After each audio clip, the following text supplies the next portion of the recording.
PTI को बल्ले का निशान वापस मिलेगा या नहीं।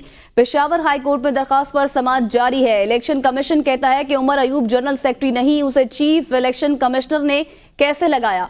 जस्टिस कामरान मियां खेल का बैरिस्टर अली जफर से इस्तफसार।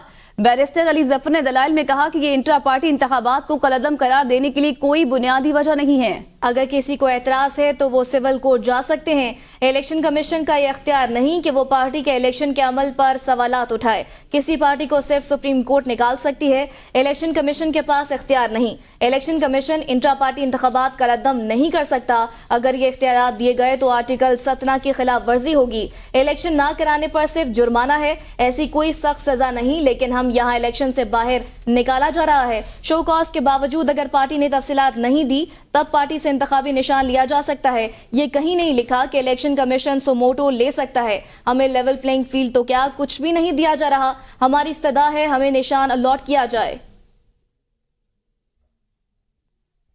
इस खबर से मुतल्लिक आपको बताएं कि पीटीआई के इंट्रा पार्टी इंतखाबात जो कि इलेक्शन कमीशन ने यह फैसला दिया था कि अब बल्ले का निशान उनके पास नहीं रहा, उसके बाद पीटीआई की जानिब से पेशावर हाई कोर्ट में इसको चैलेंज कर दिया गया है और आज ही इस पर समाअत जारी है। और पीटीआई के इंट्रा पार्टी इलेक्शन और इंतखाबी निशान बल्ले की वापसी की दरख्वास्त पर पेशावर हाई कोर्ट में यह समाअत हो रही है।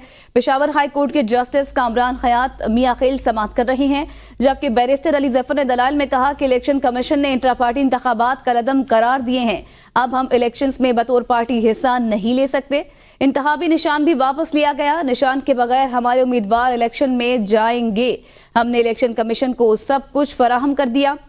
बैरिस्टर गौहर का कहना है कि सुप्रीम कोर्ट कह चुकी है कि सियासी जमात का हक है कि अपनी पार्टी निशान से इलेक्शन लड़े।